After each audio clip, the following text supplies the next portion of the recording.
Steve espera que la soledad en el mar abierto, en el barco que él construyó, lo ayudará a dejar atrás un año difícil. Estaba realmente por mi cuenta ahí afuera, lo cual estaba bien. No necesitaba a la gente. Realmente no necesitaba tanto a la sociedad. Me imaginaba más como una criatura marina.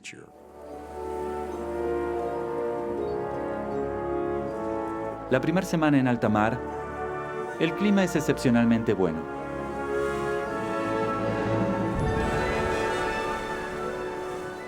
Cuando salí de las Islas Canarias por una semana, la navegación fue increíble. Todo era hermoso y escuchaba la radio mientras tocaba el bote como un tambor. Tenía toda una rutina de ejercicios en el barco. Se sentía como estar en casa.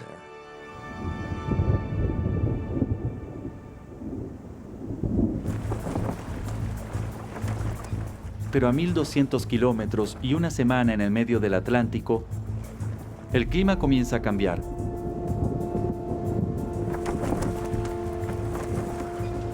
El clima empieza a ponerse feo. Probablemente estaba soplando unos 35 nudos, más o menos. Y las olas empezaron a crecer. Para un marinero experimentado como Steve, no es nada fuera de lo común. Antes ya había visto climas mucho peores.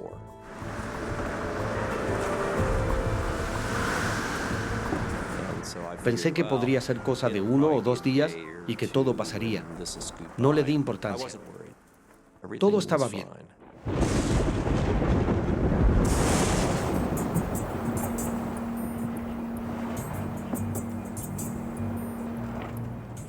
Al caer la noche, el mal tiempo continúa. Steve activa el piloto automático y se acuesta para descansar.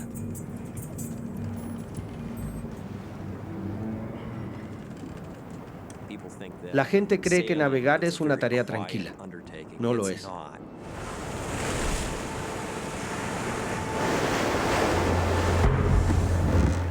Las enormes olas están azotando el lateral del barco. Se sentía un movimiento bastante brusco, pero aún así podía medio recostarme y estaba medio dormido.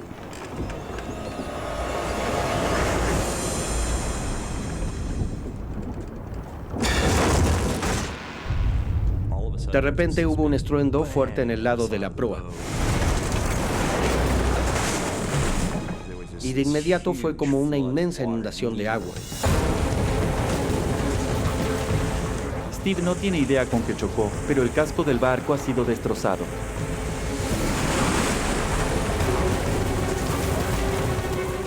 El agua estaba subiendo muy rápido. En segundos, el agua está sobre su cabeza. Solo pensé, este barco va a estar bajo el agua. Me voy directo al fondo. El bote se está hundiendo. Sabe que tiene segundos para llegar al bote salvavidas en la cubierta.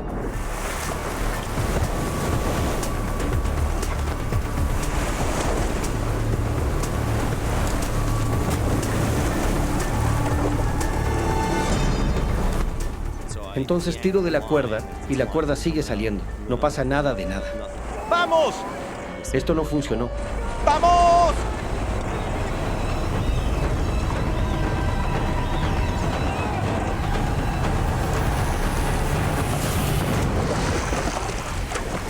Y finalmente, ¡boom!, se abre.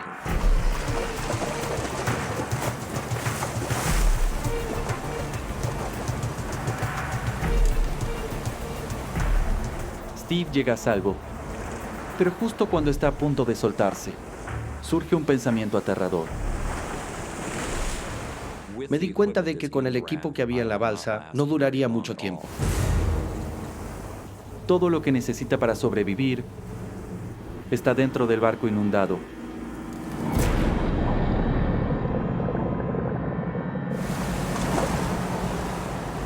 Era fundamental que regresara al barco, me sumerja y recuperara el equipo necesario. Aunque me di cuenta de que el barco podría hundirse bajo las olas en cualquier momento. En contra de sus instintos, no tiene otra opción más que sumergirse de nuevo en el barco que se hunde.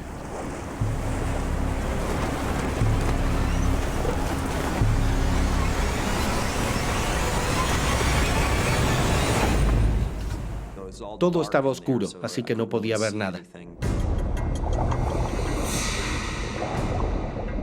Podía sentir el equipo de emergencia. Estaba amarrado. Comencé a cortar con determinación.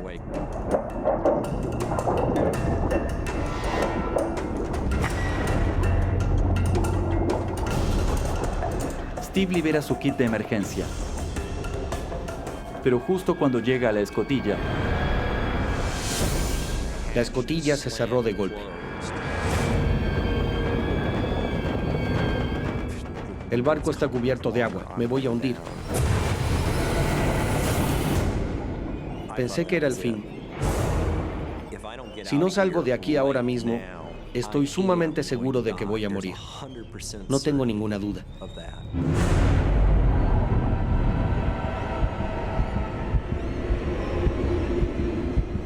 pero cuando sus pulmones están por estallar,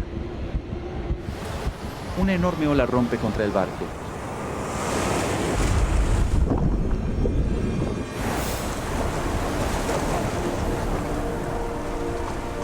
De repente había aire, lo cual fue realmente un gran alivio. Con solo segundos de margen, Steve escapa, aferrando sus vitales suministros de emergencia. Salté a la balsa y vi que me estaba alejando del barco. Steve solo puede observar cómo se aleja, no solo de su barco, también de su sueño.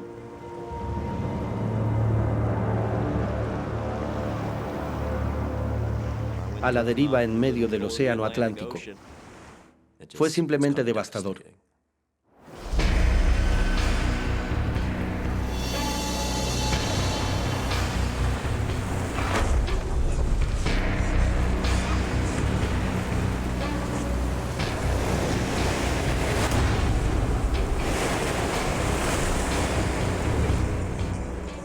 Esa primera noche, el viento soplaba muy fuerte, estaba muy frío, demasiado húmedo, fue un momento muy aterrador. Tenía mucho frío y no paraba de temblar, y me preocupaba morir de hipotermia. Quizás no pasé la noche.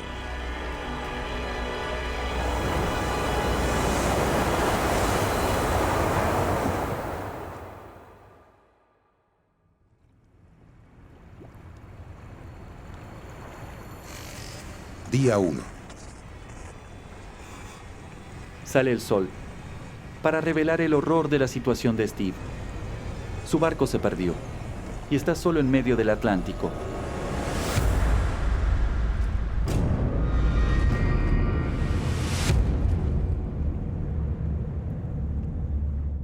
Estoy muy lejos de cualquier persona y también estoy en una parte muy vacía del océano.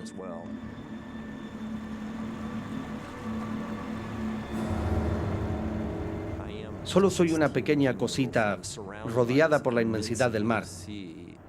Era un poco abrumador. Steve no tiene medios de comunicación y sabe que nadie estará buscándolo. En casa sabían que tardaría unas 5 o 6 semanas desde Canarias. Les avisé para que no se preocupen por mí si no aparezco dentro de ese tiempo. Steve calcula que está a 1.600 kilómetros de tierra firme, completamente a merced del viento y las corrientes, que lo empujan más hacia el oeste, adentrándose en el océano. Estaba en una zona donde no pasaban barcos y necesitaba llegar a las rutas marítimas para tener chances de ser rescatado. Steve estima que las rutas de navegación están a 500 kilómetros al oeste. Incluso si los vientos lo empujan en la misma dirección, le tomará al menos 2 semanas llegar allí. Y tiene poca reserva de agua potable para emergencias.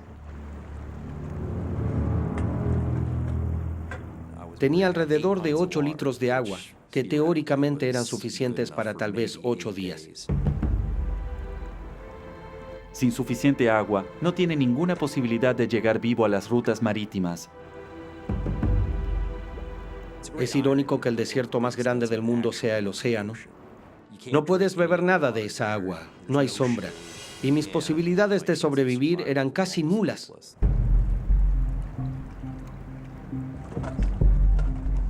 Junto con un arpón y algunos otros suministros que rescató de su barco, Steve descubre 3 kits de purificación de agua de emergencia, llamados destiladores solares.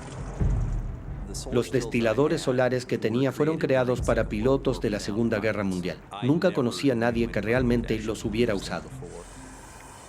Tenía 4 litros de agua y faltan más de 2 semanas para que llegue al canal de navegación. Así que los destiladores fueron cruciales para sobrevivir. Steve llena el destilador con agua de mar, sabiendo que el calor del sol debería separar la sal del agua.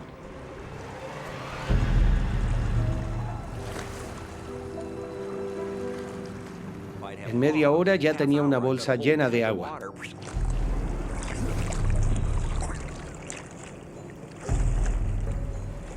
Seguí intentándolo una y otra vez.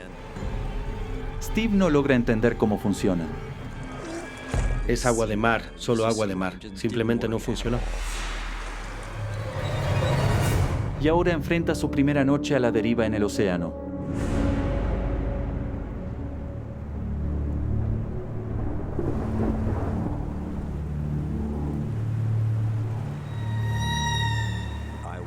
Me sentía desesperadamente solo y, en cierta forma, todo eso era una experiencia infernal. Steve sabe que es esencial resolver su problema de agua potable y la tormenta le da una idea. La mayoría de los sobrevivientes dependían de agua de lluvia. Si Steve logra usar el toldo para recolectar agua de lluvia, quizás tenga una solución.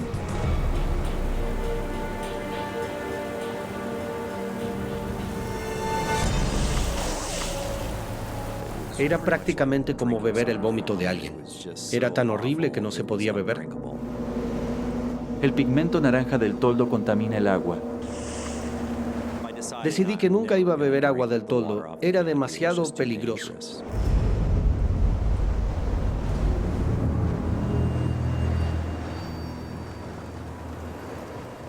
La búsqueda de Steve para encontrar consuelo en el mar ha resultado en un aislamiento espantoso. Y no ve ninguna salida a su calvario. Ese día escribí mi propio epitafio. Mi nombre es Steve Callahan. Naufragué y estoy a la deriva en una balsa para 6 personas.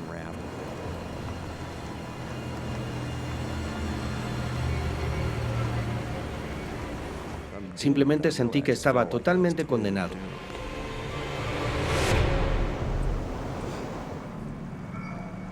Steve ahora solo tiene 3 latas de agua de emergencia, y los niveles tóxicos de sal en su cuerpo empujan al límite su salud mental.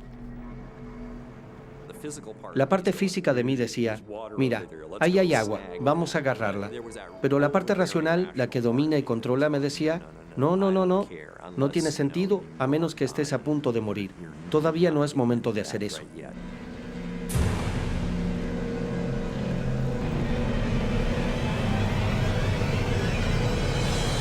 Es una mirada al cielo desde el infierno.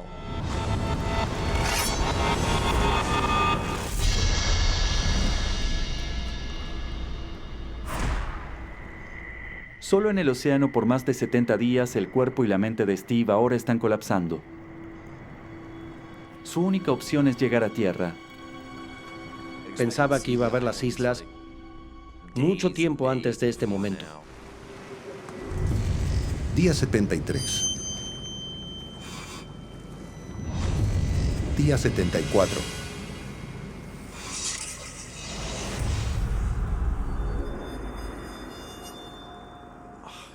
Debería estar llegando a las islas. Debería haber alguna señal de que estoy cerca.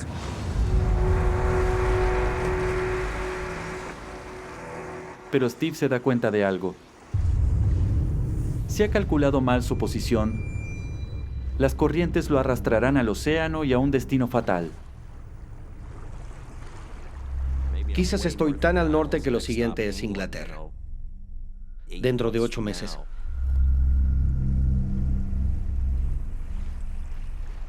Eso fue muy duro.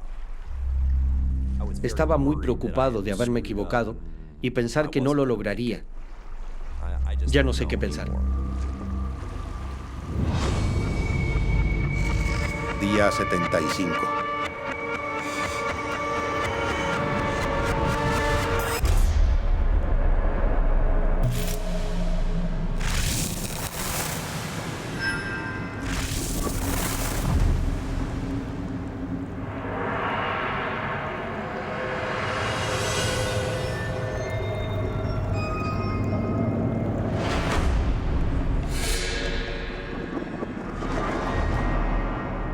Quizás estoy muerto. Tal vez esto es lo que se siente y esto es lo que merezco por mi vida miserable y quizás me quede flotando por aquí para siempre.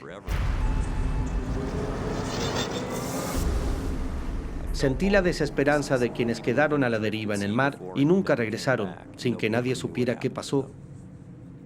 Y aquí estaba yo entre ellos, podía sentir que estaban a mi alrededor. Era una sensación terriblemente desesperada.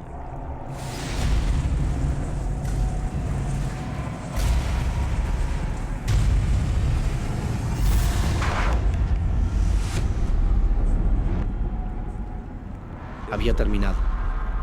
Estaba completamente agotado, no me quedaba nada más por dar.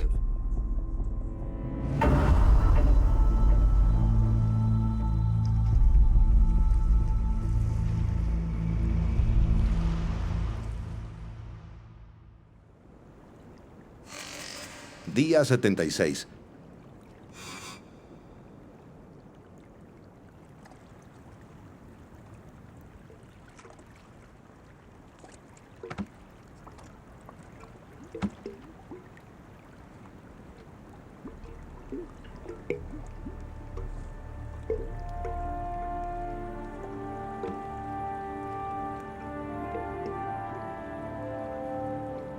De repente, había una acumulación de todo tipo de cajas, botellas y plásticos.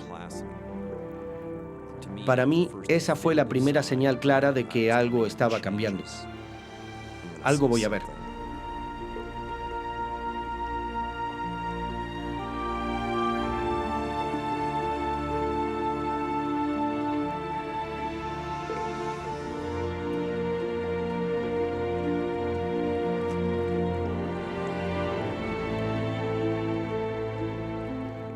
El sol salió y fue como, hay una isla frente a mí. No podía estar a más de 15 kilómetros de distancia.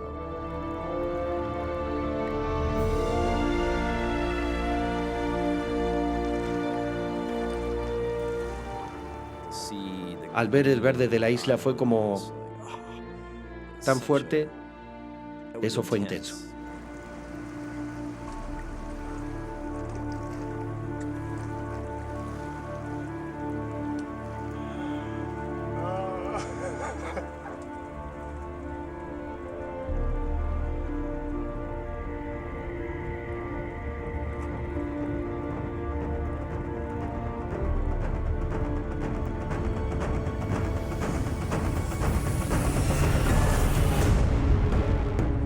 Pero para su temor, Steve se da cuenta de que la isla es una fortaleza de acantilados verticales y arrecifes de coral afilados como navajas. Dios mío, he llegado hasta aquí y no hay forma de que pueda desembarcar. Después de soportar tanto durante tanto tiempo, Steve no puede dejar que la salvación se le escape en el último obstáculo. Este viaje tiene que terminar hoy. No hay duda al respecto. De una forma u otra, esto va a terminar.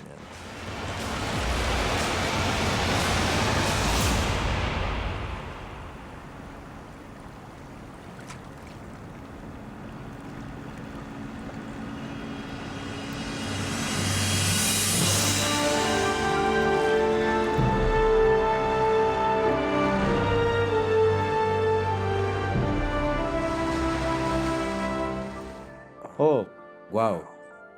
Es increíble. Realmente no podía creer que hubiera alguien allí afuera.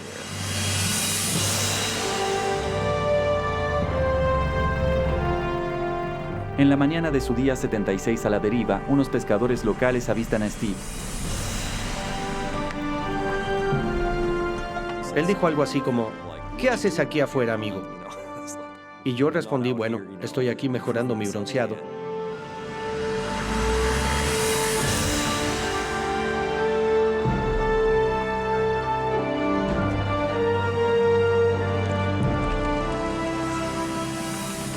Mis sentidos estaban como conectados a un circuito eléctrico de alguna manera. Todo estaba amplificado, cada color era muy vibrante y cada olor era realmente intenso. Era conmovedor. Para mí fue algo muy hermoso.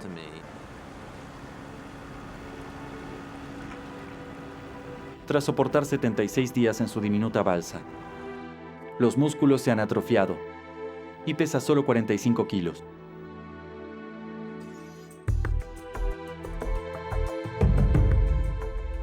Tras 6 semanas en el hospital, Steve se reúne con sus padres, que pensó que no vería nunca más. La pequeña isla de Marigaland, donde lo encontraron, está a 100 kilómetros al sur de su destino original, Antigua. No hay nada noble en haber sobrevivido. Solo fue lo que logré hacer. Creo que fueron los asuntos pendientes los que me mantuvieron con vida.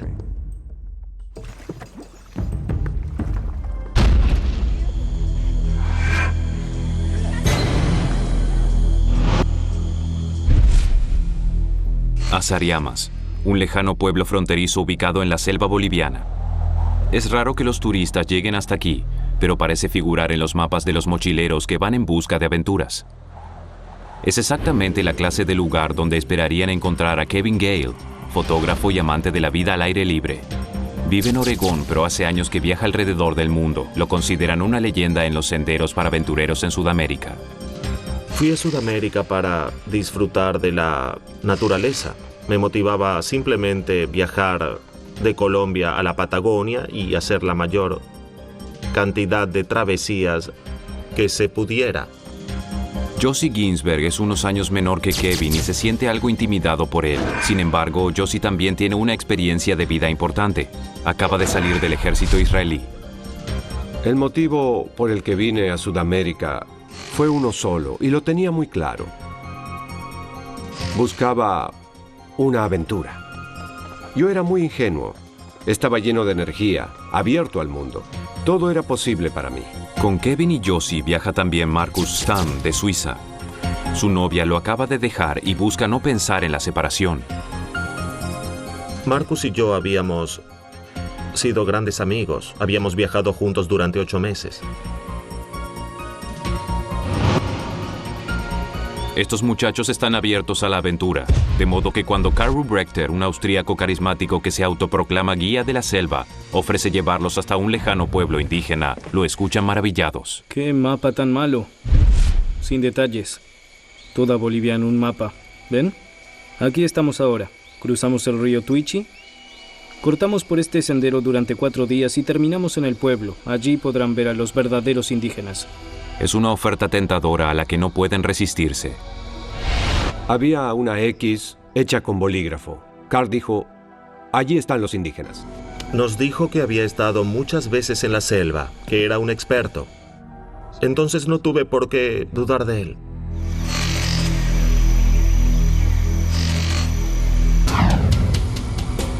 Los lugareños le advirtieron que no fueran. En unos días comenzaría la temporada de lluvia y todos saben que esto hace que la selva tropical se convierta en un lugar peligroso. Pero Carl los convence de que sabe lo que hace, así que emprenden el viaje. Era un mundo diferente. Podíamos oír animales en todas partes. Los monos chillaban, gritaban.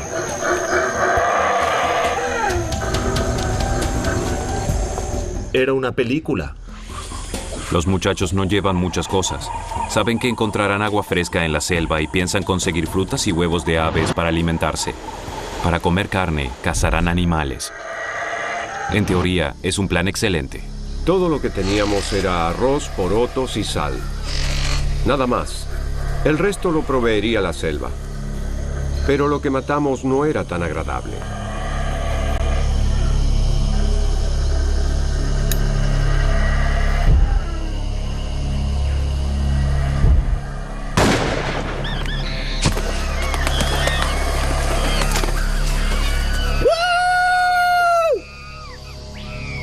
¡A la olla! ¡A la olla! Era horrible. Carl lo agitaba en el aire y gritaba. Se veía el salvajismo en sus ojos. Estaba como pez en el agua. Le encantaba. Lo mataste. Lo asesinaste. No puedes hacerlo. ¿Qué? No hay leyes aquí. Estamos en Bolivia. Tú, cuídalo. Lo comeremos esta noche, Kevin. Marcus, toma mi arma. Marcus estaba destrozado. Ese animal indefenso. ¿Cómo pudo matarlo así? Y se negó a comer. Kevin estaba enfadado con él, porque estaba perdiendo peso. Es necesario nutrirse, pero Marcus no quería comer. Estábamos en la selva. En ese ambiente pasan esas cosas. Él estaba demasiado sensible con todo.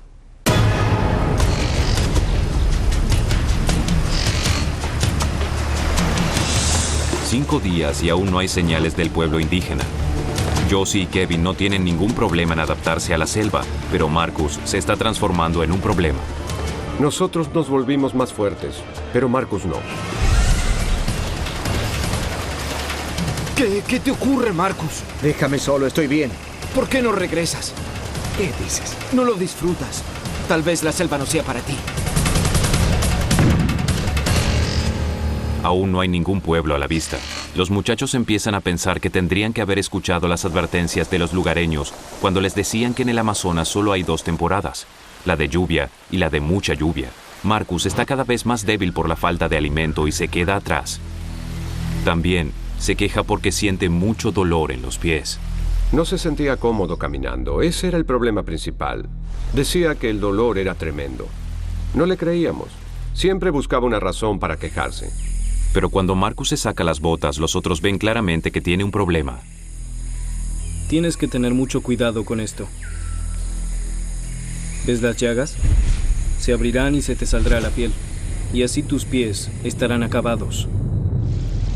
Luego de 7 días de caminar trabajosamente por la selva húmeda, los pies de Marcus desarrollaron pie de trinchera, llagas abiertas que dieron lugar a infecciones bacteriológicas y fúngicas. Estuvo tanto tiempo de pie que a su cuerpo se le dificulta enviar sangre con anticuerpos que puedan combatir las infecciones. En síntesis, sus pies se descomponen. Necesita atención médica y enseguida. Perdón. Lo siento. Marcus debería descansar. Que alguien baje conmigo a ver a mi contacto en el pueblo y volver a por Marcus. El pueblo. Dijiste que llegaríamos en 3 o 4 días. Llevamos más de una semana. Marcus podría quedarse aquí. ¿Qué? ¿No me crees? ¿Piensas que no sé dónde queda? Nadie dejará a nadie atrás. No era justo que Marcus continuara. Yo quería seguir. Si Marcus no hubiera estado allí, yo hubiese continuado, sin duda. Entonces, ¿qué hacemos? Desde donde están ahora, hay 2 maneras de salir de la selva. Pueden seguir por tierra y caminar unos 24 kilómetros río arriba, o tomar un camino más peligroso e ir en balsa río abajo unos 150 kilómetros hasta un asentamiento conocido. En este momento, no son conscientes de que esta decisión será de vida o muerte.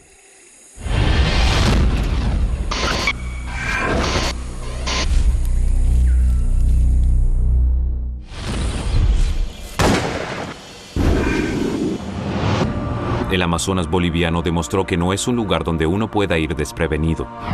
Debido a la humedad de la selva, Marcus tiene los pies infectados. No puede seguir. Por eso, a su pesar, el grupo decide salir de la selva y regresar. Deciden ir por el río.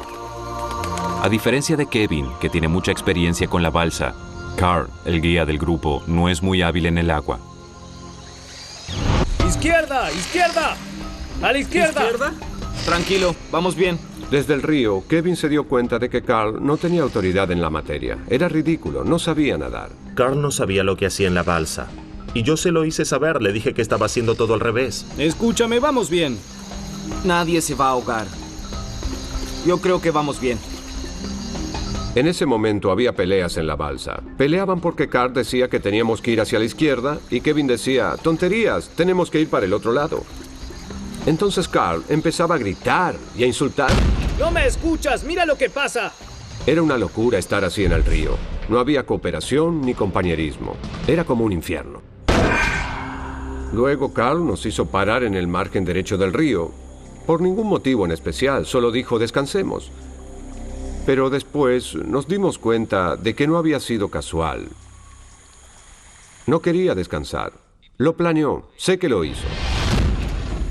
Otra vez en tierra seca, Carl reafirma su autoridad. No tiene ninguna intención de volver al río. Estamos muy cerca del cañón. ¿Qué? Se tienen que olvidar de la balsa. Miren, estamos aquí. Casi a 1 kilómetro río abajo están las cascadas Malpaso San Pedro. Nos llamó y nos dijo, más abajo hay un cañón y no hay forma de salir. Si entras, te mueres. No hay salida, ¿no? 2 días en el río y ya te cansaste, ¿eh? ¿No me crees? Ahora tenemos que caminar, ¿entiendes, Kevin? Caminamos alrededor del cañón. Nos mantenemos cerca del río. Unos kilómetros más adelante hay un pequeño pueblo minero, Cura Playa. Está a medio camino de San José. Si llegamos allí estaremos en casa. Pero Kevin sabe sobre las cascadas y tiene un plan. También sabe que Carl no quiere volver al río. Lo que teníamos que hacer era acercarnos a las cascadas de San Pedro, parar, caminar por allí y luego continuar. Piénsalo, Josie. ¿Para qué emprendimos este viaje? Carl nos prometió un pueblo indígena que se suponía era lo mejor de todo esto. Nunca lo vimos. ¿Alguna vez existió? Lo único que nos queda ahora es subir a la balsa. Y Marcus no vendrá. Al principio estaba enfadado. Mi sueño era conocer a los indígenas y ese sueño se desvaneció y fue principalmente por Marcus. Kevin y Josie dejan de escuchar a Carl. No quieren renunciar a la gran aventura. Quieren demostrar su capacidad para enfrentar rápidos peligrosos. Los demás pueden regresar seguros a pie. Podríamos hacerlo. Hacerlo solos.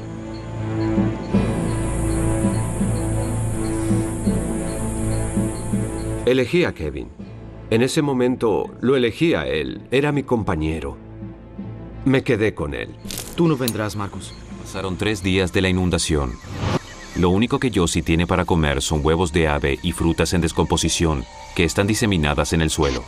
Tiene fiebre y está débil por el hambre.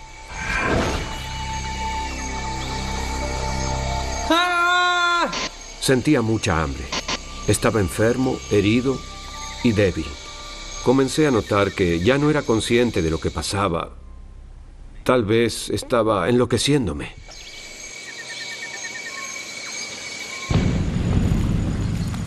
Pese al fracaso de la búsqueda por aire, Kevin se niega a darse por vencido y logra que un lugareño lo lleve a la selva en bote.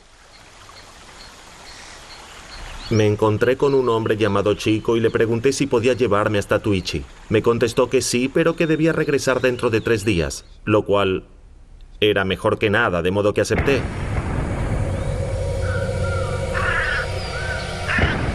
Josie apenas se puede mantener en pie. No le queda más fuerza para continuar. Pero descansar en el suelo fue decididamente un error peligroso. Algo me picó. Fue una picadura fuerte. Noté que era una hormiga. Luego otra picadura y otra más. Las hormigas cortadoras de hojas invaden el cuerpo de Josie. No son venenosas, pero sus mandíbulas son lo suficientemente poderosas como para cortar cuero y arrancar la piel de Josie. Puede haber hasta 8 millones de hormigas cortadoras en una sola colonia. Vi 100, luego miles. No podía escapar, no había forma de escapar. Pero la parte más horrible fue cuando la luz del sol reveló una alfombra roja. Unos 5 o 6 metros a mi alrededor se movía una alfombra roja de hormigas.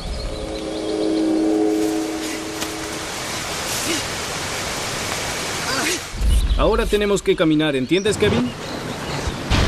¡Kevin, no me dejes! ¡Yo sí! ¡Ah! Otra vez en el río, Kevin sigue buscando a Josie y exhorta a su guía a seguir. Le dije que quería llegar lo más lejos posible río arriba, y lo hicimos. Yo no quería detenerme.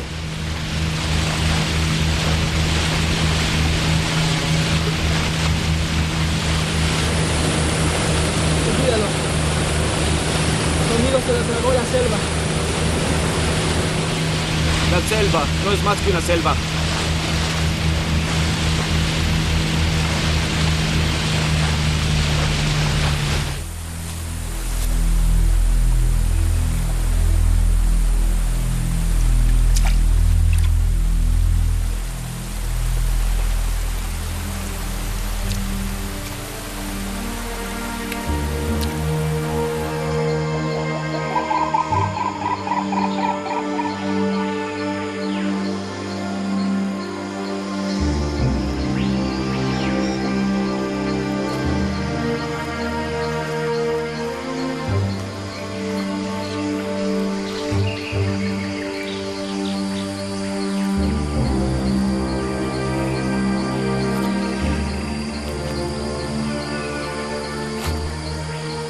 Mis pies ya no eran pies, eran como dos protuberancias cubiertas de sangre y pus.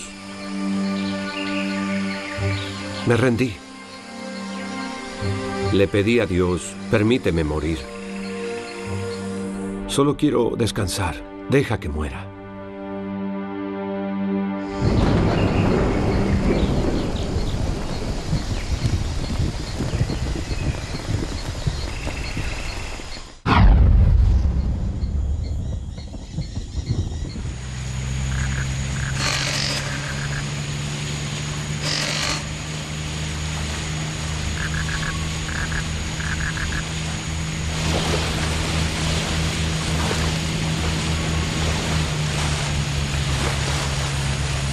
No podemos seguir. Mira, el río está creciendo de nuevo. Hay rápidos arriba. Siento. No podemos seguir. Sabía que era el final de Josie. Llevaría semanas, incluso un mes volver a la selva. Y de ningún modo sobreviviría un mes más allí. Sentí un gran dolor y una sensación de pérdida. Y una gran culpa por haber causado su muerte. Josie está tan débil que el más mínimo movimiento le quita todas las energías. Oí el zumbido de una abeja o una avispa que se acercaba. La oí alrededor de mi cabeza. Ya estaba delirando. Trataba de deshacerme de la avispa. El zumbido estaba en mis oídos. Levanté la cabeza y me di cuenta de que no había ninguna avispa. Pero luego giré y vi sombras y personas.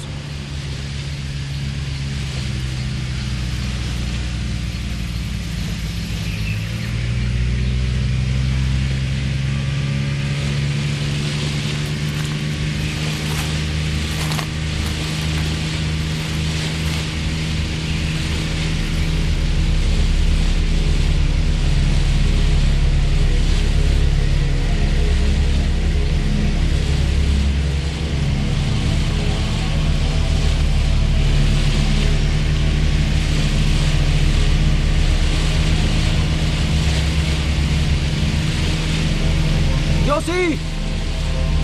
¡Quédate donde estás! ¡Aquí, aquí! ¡Quédate donde estás, Josie! ¡No te muevas! A esa altura no entendía lo que pasaba. Lo único que sé es que de pronto vi a Kevin y me desplomé en sus brazos. Nos abrazamos y así nos quedamos. Fue un momento de mucha emoción. No podíamos dejar de llorar. Josie. No podía creer que lo hubiéramos encontrado. Si hubiese estado 1 kilómetro más arriba, no nos habría oído. No lo habríamos visto.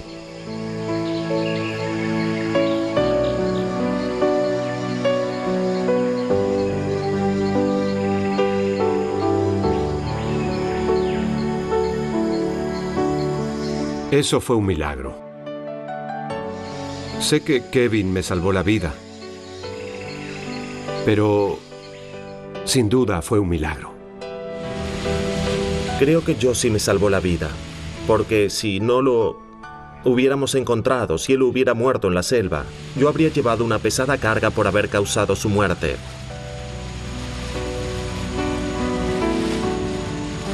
Porque lo puse en esa situación, yo era totalmente responsable. Esa es mi opinión.